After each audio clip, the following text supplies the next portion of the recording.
வணக்கம். இன்றைய முக்கிய செய்திகள். புதுச்சேரி நகர பகுதியில் புதிதாக கட்டி முடிக்கப்பட்டு பொதுமக்கள் பயன்பாட்டுக்கு கொண்டுவரப்படாமல் உள்ள அண்ணா திடல் மற்றும் அதனை சார்ந்த கடைகள், பேருந்து நிலைய கடைகள் மற்றும் உப்பளம் பகுதியில் உள்ள மீன் அங்காடி ஆகியவற்றை அரசு உடனடியாக திறக்க வேண்டும் என வலியுறுத்தி லட்சிய ஜனநாயக கட்சி தலைவர் ஜோஸ் சார்லஸ் மார்டன் புதுச்சேரி நகராட்சி ஆணையர் கந்தசாமியை கடற்கரை சாலையில் உள்ள நகராட்சி அலுவலகத்தில் நேரில் சந்தித்து மனு அளித்தார். தொடர்ந்து கடற்கரை சாலையை நிர்வாகிகளுடன் நடந்து சென்று பார்வையிட்ட அவர் அங்கிருந்து ஆட்டோ ஓட்டுநர்களிடம் அவர்களின் குறைகளை கேட்டறிந்தார். அப்பொழுது வழியாக சென்ற சிறுமி ஒருவர் அவருடன் செல்ஃபி எடுக்க வேண்டும் என கேட்ட நிலையில் அந்த சிறுமியுடன் செல்ஃபி எடுத்துக் கொண்டார். முன்னதாக புதுச்சேரியில் நடைபெறும் குற்ற சம்பவங்களை தடுக்கவும் பொதுமக்களின் பாதுகாப்பை உறுதி செய்யவும் புதுச்சேரி காவல்துறைக்கு லட்சிய ஜனநாயக கட்சி சார்பில் அதிநவீன சிசிடிவி கேமராக்கள் வழங்க தயாராக உள்ளதாக எல்ஜிகே தலைவர் ஜோஸ் சார்லஸ் மார்டன் முதுநிலை காவல் கண்காணிப்பாளர் கலைவாணனை அவரது அலுவலகத்தில் நேரில் சந்தித்து கடிதம் வழங்கினார். அதில் காவல்துறை அனுமதி அளித்தால் உடனடியாக சிசிடிவி கேமராக்களை வழங்க தயாராக உள்ளதாகவும் அவர் குறிப்பிட்டிருந்தார்.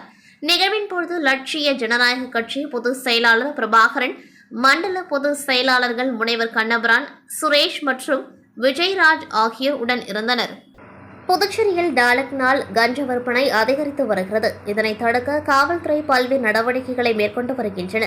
அதன்படி புதுச்சேரி தேங்காய் திட்ட துறைமுக சாலையில் சுற்றுலா பயணிகள் மற்றும் பள்ளி கல்லூரி மாணவர்களை குறிவைத்து 3 பேர் கஞ்சா விற்பனையில் ஈடுபடுவதாக முதலியார்பேட்டை போலீசாருக்கு ரகசிய தகவல் கிடைத்ததன் பேரில் போலீசார் அங்கு சென்றபோது போலீசாரை கண்டதும் கஞ்சா விற்பனையில் ஈடுபட்ட 3 இளைஞர்களும் தப்பி செல்ல முயற்சி செய்தனர். ஆனால் போலீசார் அவர்களை வடக்கி பிடித்து காவல் நிலையம் அழைத்து வந்து விசாரணை செய்ததில் அவர்கள் புதுச்சேரி குயவர்பாளையம் பகுதியைச் சேர்ந்த அரவிந்த், நெல்லித்தோப்பு பகுதியைச் சேர்ந்த டேனியல் என்கிற டேனி மற்றும் கும்பாக்கத்தை சேர்ந்த கனகவேல் என்பதும் வேலைகளுக்கு செல்லாமல் கஞ்சாவை விற்பனை செய்து அதில் வரும் பணத்தை கொண்டு நண்பர்களுடன் சேர்ந்து மது விருந்து வைப்பது, உல்லாச சுற்றுலா செல்வது என சொகுசு வாழ்க்கை வாழ்ந்தது தெரிய வந்ததை தொடர்ந்து அவர்களை கைது செய்த போலீசார் அவர்களிடமிருந்து விற்பனை செய்தது போக மீதமிருந்த 58 கிராம் கஞ்சா மற்றும் 3 செல்போன் ஆகியவற்றை பறிமுதல் செய்து நீதிமன்றத்தில் ஆஜர்படுத்தி காலப்பட்டு மத்திய சிறையில் அடைத்தனர். புதுச்சேரி மாநிலம் வில்லையனூர் தொகுதிக்குட்பட்ட எஸ் நகர் கிராமத்தில் எழுந்தருளி உள்ள ஸ்ரீ தேவிமுத்து மாரியம்மன் ஆலய திருப்பணிக்காக தொகுதியின் சட்டமன்ற உறுப்பினரும் எதிர்க்கட்சி தலைவருமான சிவா அவர்கள் தன் சொந்த நிதியில் ரூபாய் 50,000 கோவில் நிர்வாகிகளிடம் வழங்கினார். இந்நிகழ்வில் கோவில் நிர்வாகிகள் மற்றும் ஊர் பொதுமக்கள் கலந்து கொண்டார்கள். மலைகளின் இளவரசி என்று அழைக்கப்படும் கொடைக்கானலில் இந்த ஆண்டு வழக்கத்துக்கு மாறாக உறைபனி சற்று தாமதமாக தொடங்கினாலும் பனியின் தாக்கம் நாளுக்கு நாள் அதிகரித்த வண்ணமே உள்ளது. குறிப்பாக கடந்த மாதத்தில் ஒரு சில நாட்கள் மட்டும் நீர்ப்பனி காணப்பட்ட நிலையில் கடந்த சில தினங்களாக உறைபனி காலம் தொடங்கியது. இதனைத் தொடர்ந்து நேற்று பகலில் வெயிலின் தாக்கம் அதிகமாகவும் இரவில் வெப்பநிலை 8 டிகிரி செல்சியஸ் வரை நிலவி வருவதாலும் மலைப்பகுதி முழுவதும் கடும் குளிர் நிலவி வந்தது. இதனைத் தொடர்ந்து இன்று அதிகாலையில் 5 டிகிரி செல்சியஸ்க்கு குறைவாக வெப்பநிலை காணப்பட்டு கடும் குளிர் நிலவியதால் பசுமை பொருட்களின் மேல் விழுந்த நீர் பனித்துளிகள் உறைந்து உறைபனியாக மாறியது. இந்த உறைபனியானது கொடைக்கானல் நீர்பிடிப்பு பகுதியான ஜிம்கானா, பியர் சோழா மற்றும் பாம்பார்புரம், அப்சர்வேட்டரி, வட்டக்கானல் உள்ளிட்ட பகுதிகள் மற்றும் ஆற்று கரையோர பகுதிகளில் அதிக அளவில் காணப்பட்டது. குறிப்பாக இந்த பகுதிகளில் உள்ள பசுமையான பொருட்களின் மேல் உறைபனி பொழிவு இருந்ததால் வெள்ளை கம்பளம் விரித்தது போன்று காட்சியளித்தது. அதேபோல் இலைகள் பொருட்களின் மேலும் வாகனங்களின் மேற்பரப்பிலும் இருசக்கர வாகன இருக்கைகளிலும் உறைபனி படர்ந்திருந்த காட்சிகள் கண்களுக்கு விருந்தளிக்கும் வகையில் அமைந்திருந்தது. மேலும் கொடைக்கானலில் நிலவி வரும் கடும் குளிரினால் அதிகாலையிலேயே ஆங்காங்கே பொதுமக்கள் மற்றும் சுற்றுலா பயணிகள் குளிரை சமாளிக்கும் ஸ்வெட்டர், ஜர்கின் உள்ளிட்ட குளிர் ஆடைகளை அணிந்தவாறு நடமாடி வருகின்றனர். மேலும் அதிகாலையில் திறக்கப்படும் கடைகள் தாமதமாகவே திறக்கக்கூடிய சூழலும் ஏற்பட்டுள்ளது. குறிப்பாக அதிகாலை முதல் தொடரும் கடும் குளிரினால் பொதுமக்கள் ஆங்காங்கே தீ மூட்டி குளிர் காய்ந்து வருவதும் குறிப்பிடத்தக்கது. ஆந்திர மாநிலம் பப்பட்லா என்ற இடத்தில் 44வது தேசிய யோகா போட்டி வருகிற 27ஆம் தேதி முதல் 29ஆம் தேதி வரை 3 நாட்கள் நடைபெறுகிறது. இப்போட்டியில் புதுச்சேரி அமைச்சர் யோகா அசோசியேஷன் சார்பில் 21 மாணவ மாணவிகள் கலந்து கொள்கின்றனர். அவர்களுக்கு புதுச்சேரி மாநில திமுக சிறுபான்மையினர் நல உரிமை பாதுகாப்புறை அமைப்பாளர் முகமது ஹாலே தமது சொந்த செலவில் சீருடை மற்றும் விளையாட்டு உபகரணங்கள் ஏற்பாடு செய்யப்பட்டு வழங்கும் நிகழ்ச்சி சுல்தான்பேட்டை திமுக அலுவலகத்தில் நடைபெற்றது.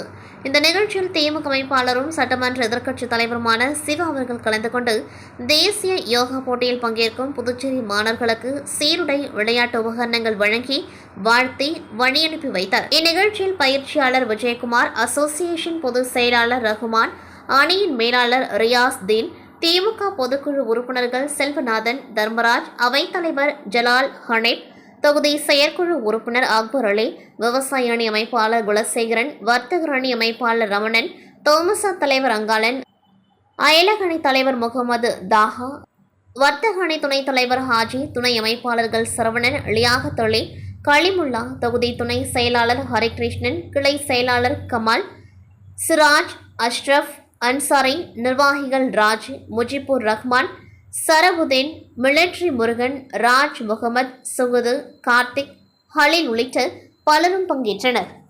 புதுச்சேரி முருங்கப்பாக்கம் கைவினைக்கலை கிராமத்திற்கு களப்பயணம் மேற்கொண்ட மழலையர் பயிற்சி மாணவிகளுக்கு சுட களிமண் மூலம் பொம்மைகள் உருவாக்குவது குறித்து பத்மஸ்ரீ விருது பெற்ற கைவினை கலைஞர் முனுசாமி பயிற்சி அளித்தார். புதுச்சேரி லாஸ்பேட்டை ஆசிரியர் பயிற்சி மையத்தில் பயிலும் மழலையர் பயிற்சி மாணவிகள் சுமார் 150க்கும் மேற்பட்டோர் முருங்கப்பாக்கம் கைவினைக்கலை கிராமத்திற்கு களப்பயணம் மேற்கொண்டார்கள். இவர்கள் கைவினைக்கலை கிராமத்தில் உள்ள பல்வேறு கலை பொருட்களை பார்வையிட்டு அதனுடைய பயன்களை கேட்டறிந்து கொண்டார்கள். தொடர்ந்து ஆசிரியர் பயிற்சி மாணவிகளுக்கு பத்மஸ்ரீ விருது பெற்ற கைவினை கலைஞர் முனுசாமி சுடு களிமண் மூலம் பொம்மைகள் உருவாக்குவது குறித்து பயிற்சி அளித்தார். அதன்படி விலங்குகள், சுவாமி சிலைகள், பறவைகள் ஆகியவைகளை களிமண்ணால் செய்து காட்டி மாணவிகளுக்கு விளக்கம் அளித்தார். தொடர்ந்து மாணவிகள் மத்தியில் பேசிய முனுசாமி, வாழ்க்கையில் தோல்வி என்பது நிரந்தரமல்ல, அதனை தைரியமாக எதிர்கொள்ள வேண்டும். தோல்விக்காக தற்கொலை போன்ற சம்பவங்கள் தீர்வாகாது, அதனை எதிர்த்து போராடி வெற்றி பெற வேண்டும் என்று குறிப்பிட்டவர், தன்னம்பிக்கையும் மன உறுதியும் இருந்தால் வாழ்க்கையில் வெற்றி பெறலாம் என்றும் மாணவிகளுக்கு முனுசாமி அறிவுரைகளை வழங்கினார். கடலூர் வட்டம் சுனாமி நகரில் சுதுகுளம் கிராமம் செல்லியம்மன் கோவில் தெரு 15 வருடங்களுக்கு முன்பு நிறுவப்பட்ட சுனாமி நகரில் வசிக்கும் பொதுமக்கள், பள்ளி மாணவர்கள், குழந்தைகள் மற்றும் முதியோர்கள் உட்பட சாலையில் சரியான வடிகால் வசதி மற்றும் நீர் ஓட்டம் இல்லாததால் பெரிதும் பாதிக்கப்படுகின்றனர். இதனால் தண்ணீர் தேங்கி போதுமான சாலை வசதிகள் இல்லாமல் தவிக்கின்றனர். குழந்தைகளுக்கு தீங்கு விளைவிக்கும் விஷ பாம்புகள், பூச்சிகள் மற்றும் டெங்கு கொசுக்களால் பொதுமக்கள் பிரச்சினைகளை சந்தித்து வருகின்றனர். சுதுகுளம் குப்பன் தெருவில் கழிவுநீர் வடிகால்களில் குடிநீர் குழாய்கள் பதிக்கப்பட்டுள்ளன. மேலும் சாலையில் ஒவ்வொரு வீட்டு வாசலிலும் தேங்கி நிற்கும் நீரானது தாழ்வான பகுதிக்கு வரும்பொழுது அதே தெருவில் வசித்து வரும் குடும்பங்களுக்கிடையே சண்டை சச்சரவு அடிக்கடி மூடுகின்றது. இதனால் சாலையின் குறுக்கே வரவமைத்து சாலையை கடக்காத வண்ணம் பாதுகாத்து வர வேண்டிய சூழ்நிலையும் உள்ளது. மேலும் விஷ ஜந்துக்கள் இந்த தண்ணீரில் புல் புதர்களில் உண்டு இருப்பதால் குழந்தைகள் வீட்டை விட்டு வெளியே வர அஞ்சுகின்றனர். இதனால் சிறுவர்கள் வீட்டின் வாசலிலேயே இயற்கை உபாதையை சரி செய்கின்றனர்.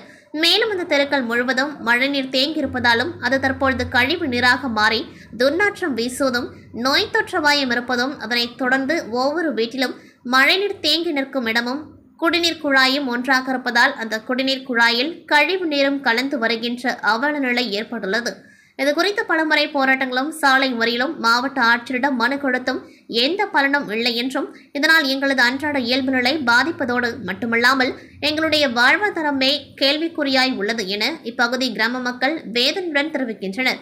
இனியாவது எங்களுக்கு தேவையான அடிப்படை வசதிகளான இந்த பிரச்சனைகளை சரி செய்து இந்த அரசு செய்து தராவிட்டால் நாங்கள் எங்களுடைய குடும்ப அட்டைகளை மாவட்ட ஆட்சியரிடம் ஒப்படைக்க உள்ளோம் என்று கூறுகின்றனர். மேலும் முறையான குடிநீர் வசதிகள், வடிகால் அமைப்புகள் மற்றும் சிமெண்ட் சாலை அமைத்து தர வேண்டும் என்று தங்களது கோரிக்கைகளை மன வேதனையுடனும் மன உளைச்சலுடனும் தெரிவிக்கின்றனர்.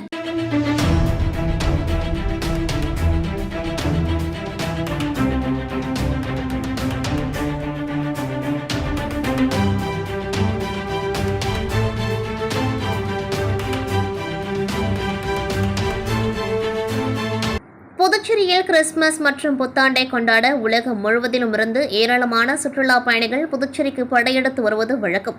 அதன்படி கிறிஸ்துமஸ் மற்றும் புத்தாண்டு கொண்டாட்டங்கள் புதுச்சேரியில் களை கட்டும் இந்நிலையில் புதுச்சேரிக்கு வரும் சுற்றுலா பயணிகள் மற்றும் பொதுமக்கள் அதிகம் விரும்பக்கூடிய இடங்களில் ஒன்று புதுச்சேரியின் அழகிய கடற்கரை.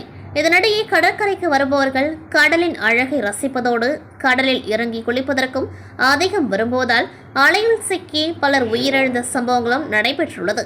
அதனை தடுக்கும் வகையில் புதுச்சேரி கடலோர காவல்படை சார்பில் லைஃப் கார்டு என அழைக்கப்படும் கடலோர பாதுகாப்பு வீரர்களுக்கு பல்வேறு வழிகாட்டு நெறிமுறைகள் குறித்து முதல்நிலை கண்காணிப்பாளர் கலைவாணன் மற்றும் கண்காணிப்பாளர் நலாம் பாபு உத்தரவின் பேரில் ஆய்வாளர் தியாகராஜன் பல்வேறு வழிகாட்டு நெறிமுறைகளை பின்பற்ற அறிவுறுத்தியுள்ளார். அதன்படி பணியின் பொழுது ஒழுக்கு மற்றும் முழு கண்காணிப்பில் இருக்க வேண்டும்.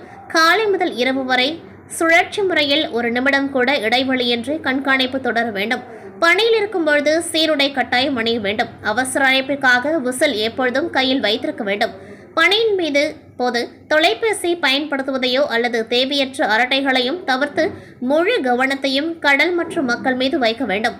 கடல் அலைகளின் வேகம் மற்றும் சுழல் அதிகம் உள்ள பகுதிகளை கண்டறிந்து அங்கு மக்கள் செல்லாமல் தடுக்க வேண்டும். தினமும் வானிலை அறிக்கையை கவனித்து புயல் அல்லது கனமழை எச்சரிக்கை இருந்தால் முன்னெச்சரிக்கையாக செயல்பட வேண்டும். கடல் சீற்றம் அதிகமாக இருக்கும் பொழுது சிவப்பு கொடியேற்றி மக்களை எச்சரிக்கை செய்வதோடு ஆழமான பகுதிகள் மற்றும் ஆபத்தான இடங்களை சுட்டி காட்டும் எச்சரிக்கை பலகைகள் சரியாக இருப்பதை உறுதி செய்ய வேண்டும். மேலும் நீரில் மூழ்கியவர்களை மீட்டவுடன் தாமதிக்காமல் செயற்கை சுவாசம் முதலுதவி அளிக்க தயாராக இருக்க வேண்டும். அது மட்டுமின்றி மிதவை உடைகள், மிதவை வளையங்கள், ஒளிபெருக்கிகள் மற்றும் முதலுதவி பெட்டி ஆகியவற்றை எப்பொழுதும் தயார் நிலையில் வைத்திருக்க வேண்டும். மீட்பு பணியின் பொழுது ஒரு நபர் கடலுக்கு சென்றால் மற்றொருவர் கரையிலிருந்து உதவி செய்வதோடு கூட்டத்தை கட்டுப்படுத்த வேண்டும் என்றும் விதிகளை மீறுபவர்களிடம் கோபப்படாமல் கனிவான அணுகுமுறையோடு பேசி அவர்களை கரைக்கு அழைத்து வர வேண்டும். தேவைப்பட்டால் அந்த சரகத்திற்குட்பட்ட காவலர்களை உதவிக்கு அழைத்து அசம்பாவிதங்கள் ஏதும் நடைபெறாமல் தடுக்க வேண்டும். கடலில் இறங்காமலே தவிர குளிப்பதற்கு யாரையும் அனுமதிக்க கூடாது. மேலும் மது அருந்தியவர்களை இக்காரணம் கொண்டும் கடலில் இறங்கவே அனுமதிக்க கூடாது என்றும் வழி தவறிய குழந்தைகளை கண்டறிந்தால் உடனடியாக காவல்துறையிடம் ஒப்படைக்க வேண்டும்.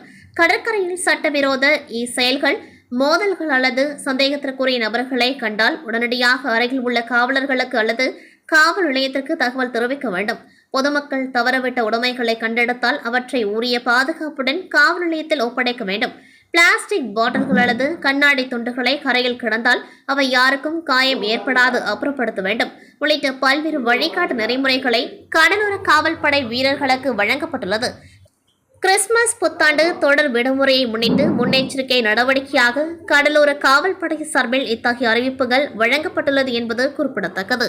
புதுவை முத்துப்பிள்ளைப்பாளையத்தில் உள்ள ஸ்டார் இன்டர்நேஷனல் பள்ளியில் அறிவியல் கண்காட்சி மற்றும் சுற்றுச்சூழல் பாதுகாப்பு, காடுகள் மற்றும் வனவிலங்குகள் பாதுகாப்பு, நமது புதுவை, தமிழின் சிறப்பு மற்றும் கணிதம் ஆகிய தலைப்புகளில் பள்ளி மாணவர்கள் தங்களது படைப்பாற்றல் திறனை கண்காட்சியாக வழங்கினர்.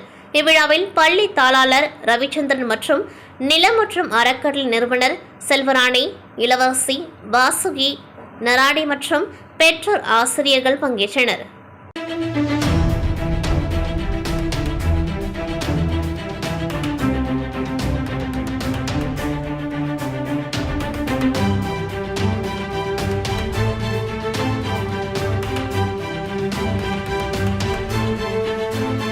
இத்துடன் செய்திகள் நிறைவடைகின்றது. நன்றி, வணக்கம்.